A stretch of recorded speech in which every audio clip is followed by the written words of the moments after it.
دیے ہیں بولے حسین مولا تیری رضا کی خاطر بولے حسین مولا تیری رضا کی خاطر ایک ایک کر کے میں نے ایک ایک کر کے میں نے ہیرے لوٹا دیے ہیں سید نے کربلا میں وعدے نبھا دیے ہیں زہرا کے ناز پالے پھولوں پہ سونے والے زہرا کے ناز پالے پھولوں پہ سونے والے کربل کی خاک میں وہ کربل کی خاک میں وہ ہیرے رلا دیے ہیں سید نے کربلا میں وعدے نبھا دیے ہیں زینب کے باغ میں بھی دو پھول تھے مہکتے زینب کے باغ میں بھی دو پھول تھے مہکتے زینب نے وہ بھی دونوں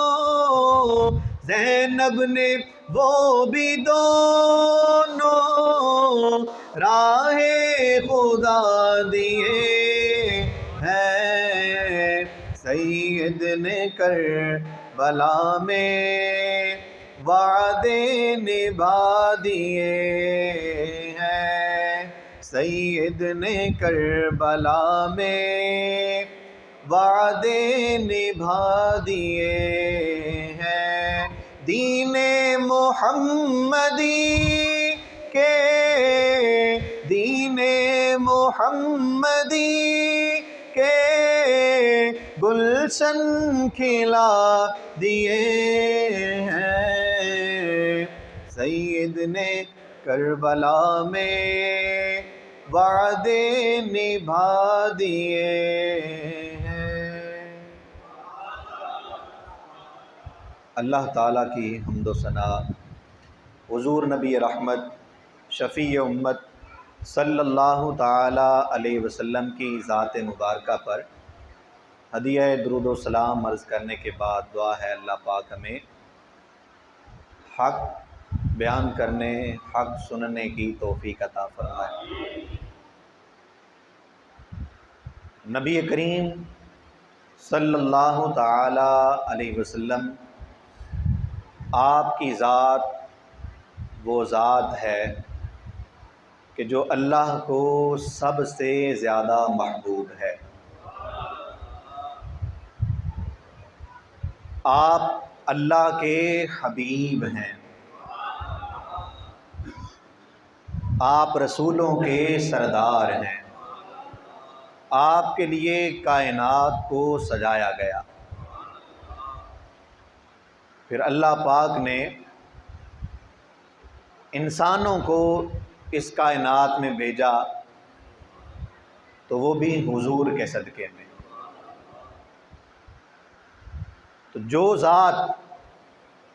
کسی کو بھی جتنی پیاری ہوتی ہے اس کے ساتھ نسبت رکھنے والی چیزیں بھی اتنی ہی پیاری ہوتی ہیں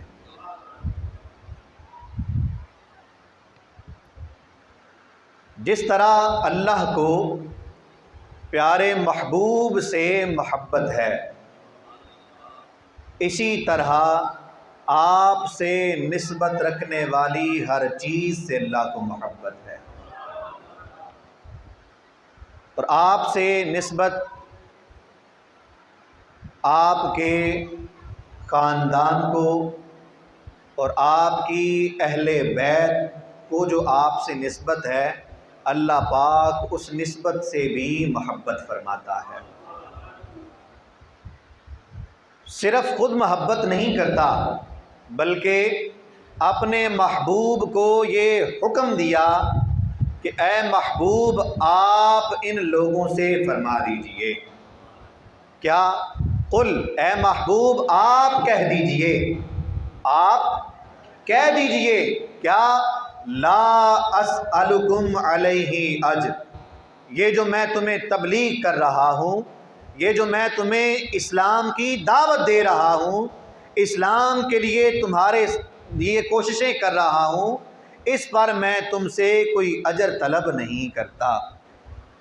کوئی اجر طلب نہیں کرتا۔ تو کیا کرتا ہوں؟ الا المودۃ فی القربیٰ، ہاں یہ ضرور کہتا ہوں کہ میری جو مودت ہے، یا میری جو اہل بیت ہے، جو میرے قریبی ہیں، ان کے ساتھ تم مودت کرو،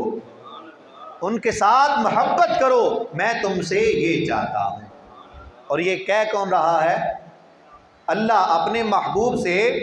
فرما رہا ہے کہ اے محبوب آپ ان سے فرمائیے کہ اگر یہ لوگ تم مجھ سے محبت کرتے ہو تو میری محبت کی وجہ سے میری اہل بیت سے بھی محبت کرو۔ اللہ کریم نے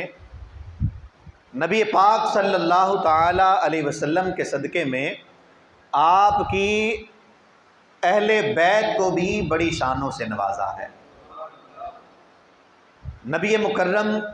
صلی اللہ تعالی علیہ وسلم آپ ارشاد فرماتے ہیں کہ میں حسین سے محبت کرتا ہوں، میں حسین سے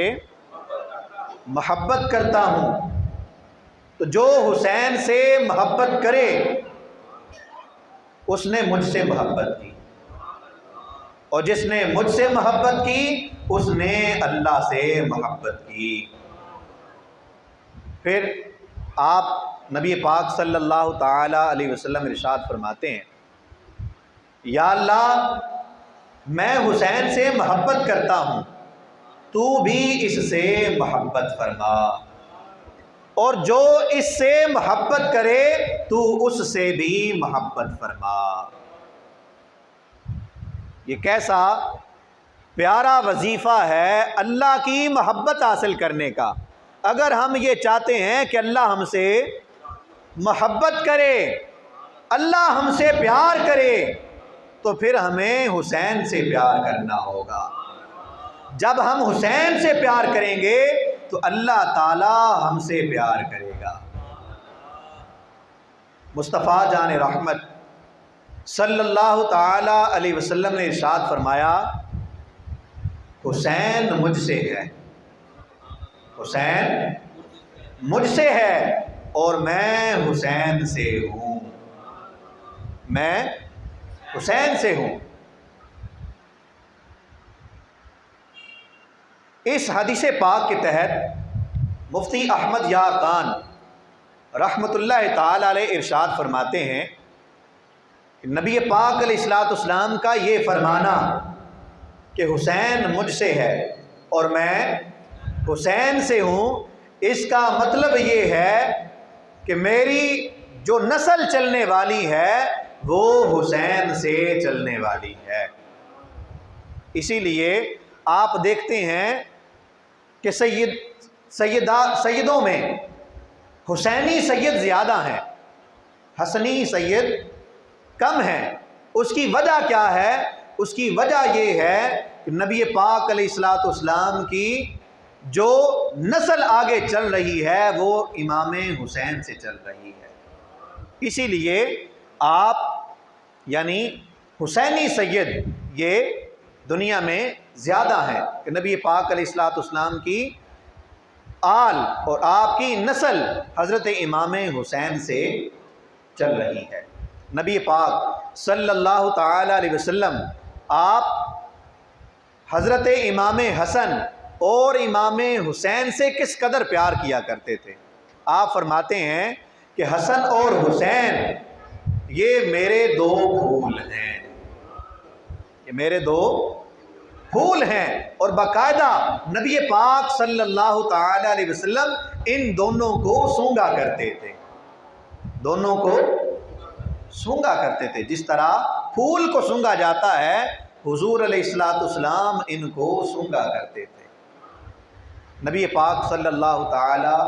علیہ وسلم نے ارشاد فرمایا کہ حسن اور حسین یہ جنتی پھول ہیں، یہ جنتی پھول ہیں۔ اور نبی پاک علیہ السلام کا فرمان کہ حسن اور حسین جنتی جوانوں کے سردار ہیں،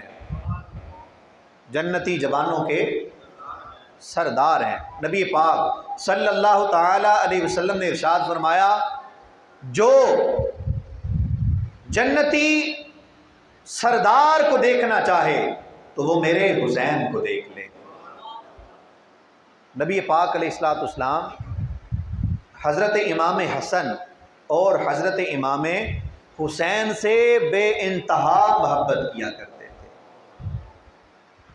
آپ صلی اللہ تعالی علیہ وسلم کی محبت کا اندازہ تو کوئی لگا نہیں سکتا۔ جو آپ کے محبت کے قرائن ہیں وہ کیا ہیں کہ جب نبی پاک صلی اللہ تعالی علیہ وسلم نماز پڑھ رہے ہوں، سجدے کی حالت میں ہوں، اور امام حسین آ جائیں اور آ کر نبی پاک صلی اللہ تعالی علیہ وسلم کے کندھوں پر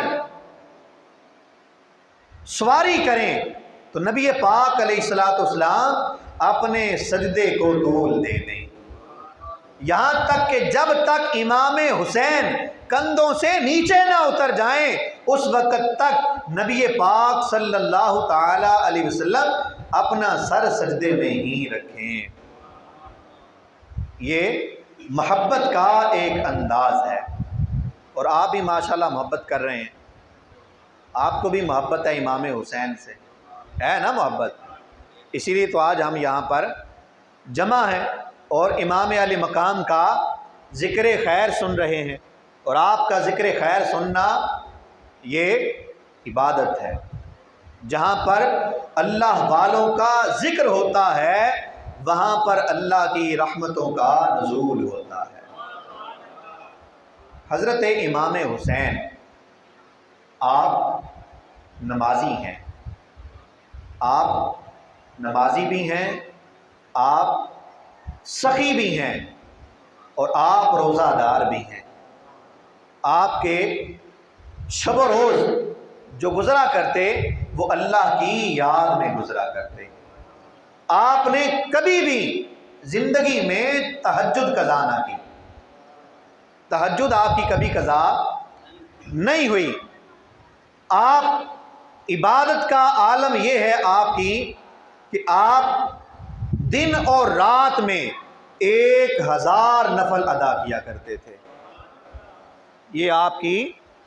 عبادت کا عالم ہے۔ آپ کو عبادت سے اس قدر محبت ہے، نماز سے اس قدر محبت ہے کہ دن اور رات میں 1000 نفل ادا کیا کرتے تھے۔ پھر امام علی مقام رضی اللہ تعالی عنہ آپ روزے رکھا کرتے تھے، اور اکثر و بیشتر آپ روزے ہی کی حالت میں ہوتے۔ پھر آپ کو قرآن سے کیسی محبت ہے، قرآن آپ پڑھتے رہتے یہاں تک کہ اگر ذوق بن جاتا تو آپ نماز عشاء پڑھنے کے بعد کھڑے ہوتے، 2 نفل کی نیت سے قرآن پڑھنا شروع کر دیتے تو ایک ہی رکعت میں پورا قرآن ختم فرما دیتے۔ یہ آپ کی قرآن سے محبت ہے کہ پورا قرآن ختم کر دیا، اور نماز ابھی نماز ختم نہیں ہوئی۔ سبحان اللہ، کیسے عظیم نبی پاک علیہ السلام کے یہ نواسے ہیں کہ جن کو نماز سے ایسی محبت ہے، ایسا لگاؤ ہے، اور قرآن سے اس قدر محبت ہے کہ رات ختم ہو جاتی ہے لیکن آپ کا تلاوت قرآن کرنا ختم نہیں ہوتا۔ آپ نے بے شمار مرتبہ قرآن کریم کو ختم فرمایا۔ اور پھر امام علی مقام آپ سخی بھی ہیں، آپ سخی بھی ہیں، اور آپ کی سخاوت کے کیا کہنے۔ نبی پاک علیہ الصلوۃ والسلام کے یہ پیارے نواسے، سخیوں کے گھرانے سے تعلق رکھنے والے، کہ آپ کے نانا بھی سخی، آپ کے بابا بھی سخی، آپ کی والدہ بھی سخی، آپ کے بڑے بھائی امام حسن بھی سخی، اور اللہ کی رحمت سے آپ بھی سخی۔ سخاوت کا عالم کیا ہے کہ آپ گھر میں نماز پڑھ رہے تھے، دروازے پر ایک سائل آ گیا، سائل نے آ کر آپ کی تعریف بیان کی۔ وہ کہنے لگا کہ آپ کے در پر جو آتا ہے کبھی خالی نہیں جاتا۔ آپ تو وہ ہیں کہ جو غریبوں کے سہارا ہیں، جو دکھی دلوں کے چین ہیں۔ یوں آپ کی تعریفیں بیان کر رہا تھا، اور امام حسین گھر میں نماز پڑھ رہے تھے۔ جب آپ نماز سے فارغ ہوئے تو اس کی طرف متوجہ ہوئے، دیکھا کہ باہر ایک بندہ ایسا کھڑا ہوا ہے جس کی بھوک کی وجہ سے اس کی شکل بتا رہی ہے، اس کے بھوک کا عالم بتا رہی ہے کہ یہ بندہ بھوکا ہے، اور اس کے پاس کپڑے بھی کوئی ڈھنگ کے نہیں ہیں۔ امام علی مقام رضی اللہ تعالیٰ عنہ نے اپنے غلام کو بلایا اور کہا کہ اہل خانہ کے خرچ کے لیے کتنے پیسے پڑے ہوئے ہیں؟ خادم نے عرض کیا، حضور 200 درہم پڑے ہوئے ہیں، جو آپ کے اہل خانہ کا مہینے بھر کا خرچ ہے، جو آپ کے اہل خانہ پر خرچ کیے جائیں گے۔ آپ نے فرمایا وہ سارے لے آؤ، 200 درہم سارے لے آؤ، اور لا کر اس غریب بندے کو عطا فرما۔ اس کو دینے کے بعد آپ نے فرمایا، اے اللہ کے بندے یہ قبول کر، یہ تھوڑے ہیں، اگر میرے پاس زیادہ ہوتے تو میں تجھے اور زیادہ دیتا۔ یعنی دے بھی رہے ہیں، جتنا ہے وہ سارا دے رہے ہیں، لیکن اس کے باوجود فقیر کو شرمندہ نہیں کر رہے، یا اس کو جتا نہیں رہے کہ میں نے تجھ پر اتنا بڑا احسان کر دیا ہے، بلکہ کیا فرما رہے ہیں، اگر میرے پاس اور ہوتے تو میں تجھے وہ بھی پیش کر دیتا۔ سبحان اللہ، کیسے سخی ہیں کہ اپنے گھر کا خرچہ بھی اٹھا کر فقیروں کو دے رہے ہیں، اللہ کی راہ میں تقسیم کر رہے ہیں۔ سبحان اللہ، یہ آپ کی سخاوت کا عالم ہے۔ اور نبی پاک علیہ الصلوۃ والسلام کے یہ پیارے شہزادے، آپ بے حد سخی، بے حد کرم فرمانے والے، آپ سواری پر سوار تھے اور کہیں جا رہے تھے کہ دیکھا کہ کچھ مسکین لوگ ایک جگہ پر جمع ہیں،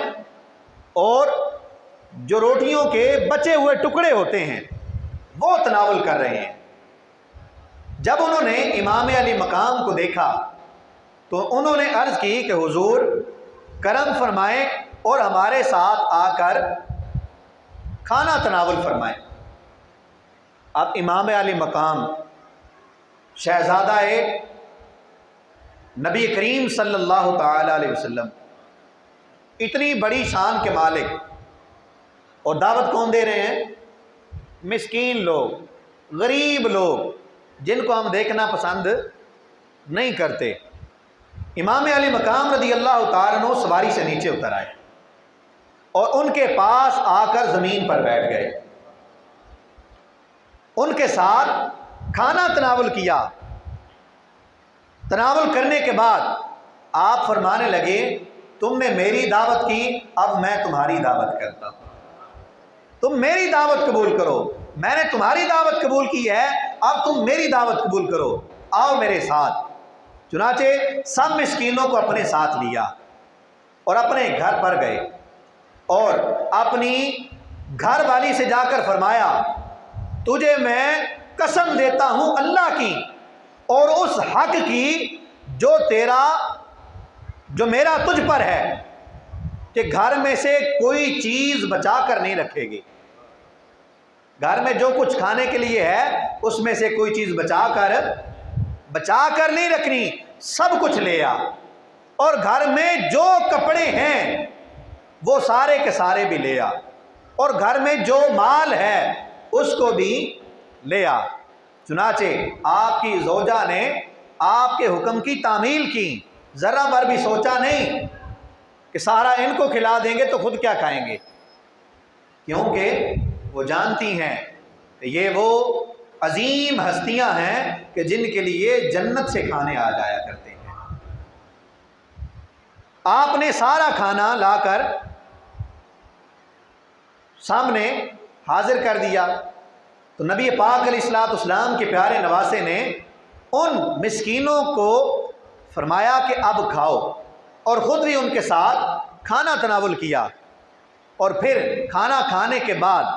فرمایا اب یہ سوٹ بھی تمہیں پیش کرتا ہوں, یہ بھی قبول کر لو. تو نبی پاک علیہ الصلوۃ والسلام کے یہ پیارے شہزادے کھانا بھی کھلا رہے ہیں اور کپڑے بھی پہنا رہے ہیں. تو یہ ہیں امام حسین رضی اللہ تعالیٰ کہ جن کی سخاوت کا یہ عالم ہے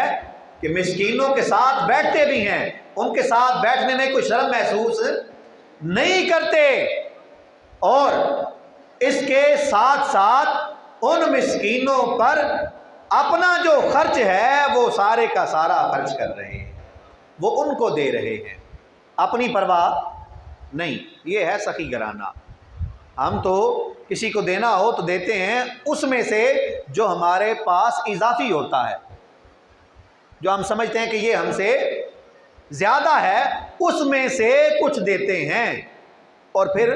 100 باتیں بھی کرتے ہیں, جگہ جگہ بتاتے بھی ہیں بھائی میں نے فلاں بندے کی خدمت کی ہے, آج میں نے مسجد میں پیا 500 دیا ہے. پورے محلے کو بتاتے ہیں کہ میں نے آج یہ فلاں کام کیا ہے, لیکن قربان جائیں امام حسین پر کہ دے بھی رہے ہیں, کھلا بھی رہے ہیں, اور کسی کو بتاتے بھی نہیں, اور ان کو بھی عزت دے رہے ہیں کہ یہ جو تمہیں دے رہا ہوں اس میں تم اپنے آپ کو کم تر نہ سمجھنا, بلکہ یہ تمہیں دے رہا ہوں اس میں تم مجھے شکریہ کا موقع دو کہ میں تمہیں دے رہا ہوں, تم قبول کر رہے ہو, شکریہ کے ساتھ میں تمہارا شکریہ ادا کرتا ہوں کہ تم نے میرا یہ دینا قبول کیا. امام علی مقام رضی اللہ تعالیٰ عنہ آپ نمازی بھی ہیں, آپ قاری بھی ہیں, آپ سخی بھی ہیں, آپ ہمہ جہت شخصیت ہیں, آپ بہادر بھی ہیں, آپ نڈر بھی ہیں, آپ حق کو بیان کرنے والے بھی ہیں اور حق پر ڈٹ جانے والے بھی ہیں. کربلا کا واقعہ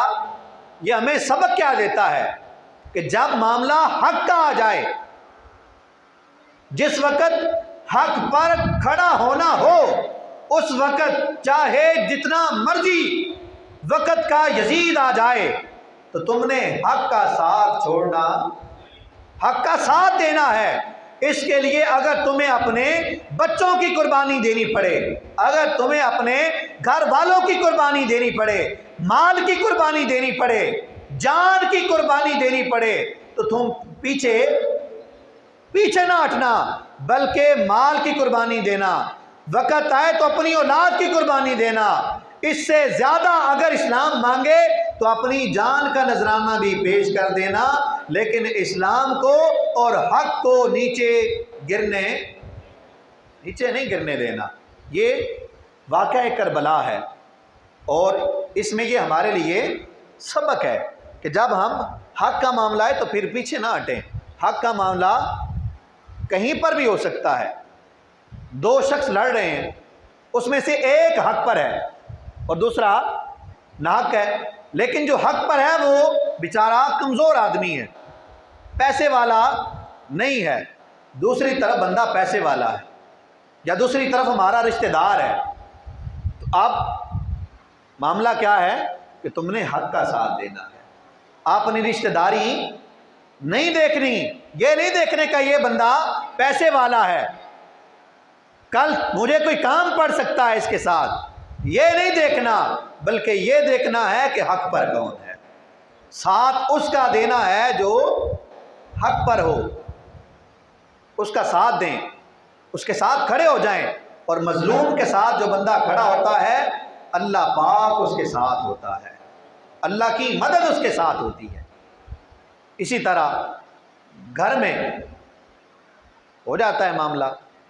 گھر والوں کے ساتھ معاملہ ہو جاتا ہے، اگر پتہ چل جائے کہ میں نہ حق پر ہوں، میری گھر والی حق پر ہے، میں نے اس کو جان بوجھ کر غلط جھاڑ دیا، غلط ڈانٹ پلا دی، تو آپ کیا کریں؟ حق کے ساتھ کھڑے ہو جائیں، معافی تلافی کر لیں کہ مجھ سے غلطی ہو گئی، تم حق پر تھی، میں معافی کا طلبگار ہوں، تم مجھے معاف کر دو۔ اسی طرح معاملات جب دین کا آئے، ایک طرف وہ بندے جو تھڑوں پر بیٹھنے والے ہیں، جو گلیوں بازاروں میں پھرنے والے ہیں، ایک طرف وہ ہیں، دوسری طرف امام صاحب ہیں، امام صاحب اکیلے ہیں اور وہ یہاں کے رہنے والے بھی نہیں ہیں،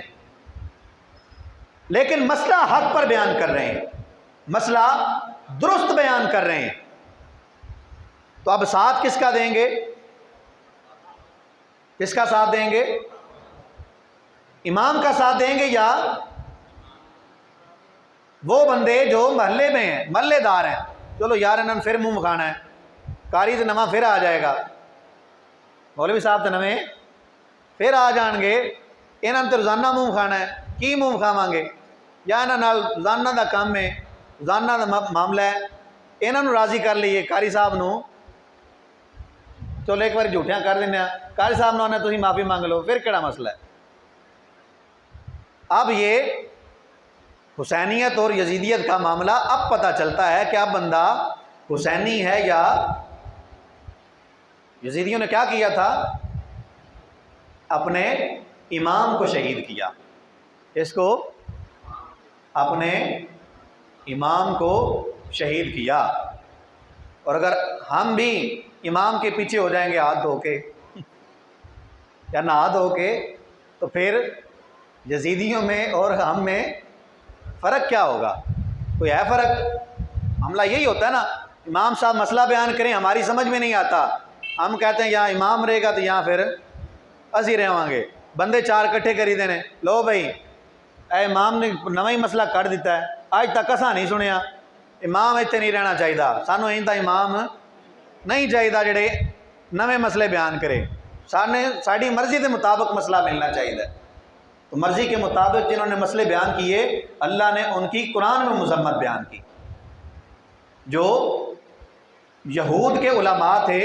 جو توریت اور انجیل پڑھنے والے تھے، جب ان کے پاس کوئی مسئلہ پوچھنے بڑا بندہ آتا، وہ کیا کرتے؟ یہ دیکھو تمہارے لیے مسئلہ یہ ہے، آگے والے ہاتھ رکھ لیتے، تمہارے لیے ٹھیک ہے کوئی مسئلہ نہیں، تسی بس شام نو 10,000 روپیہ بھیج دینا ہے، مسئلہ تواڈے واسطے اے وے، ٹینشن لینے کی ضرورت نہیں۔ وہی مسئلہ جب غریب کا کوئی آتا تو کہتا ہے دی دون لا دیو، انہیں کیتا کیوں ہے؟ اے وے کوئی قرآن لکھیا ہو دے وچ، ساڈی کتاب وچ لکھیا ہے، یہ واسطے مسئلہ اے دا ہاتھ وڑ دیو، کیوں؟ پتہ ہے یہ لبنی شے، یہ کو شاید لبنی نہیں، تو اس لیے وہ اس کا کام تمام کروا دیتے۔ لیکن جب کوئی بندہ امیر آتا تو اس سے پیسے لے کر اس کے لیے مسئلہ بدل دیتے۔ لیکن اللہ کی رحمت سے یہ نبی پاک علیہ الصلوۃ والسلام کی امت کے علماء کا خاصہ ہے کہ یہ حق کو حق بیان کرتے ہیں، انہیں بھلے مسجد سے چھٹی ہی مل جائے لیکن یہ مسئلہ حق ہی بیان کرتے ہیں، یہ مسئلہ لوگوں کو دیکھ کر بیان نہیں کرتے کہ یہ بندہ امیر ہے یا یہ میری کمیٹی کا صدر ہے، یہ وزیر اعظم ہے، یہ فلاں ہے،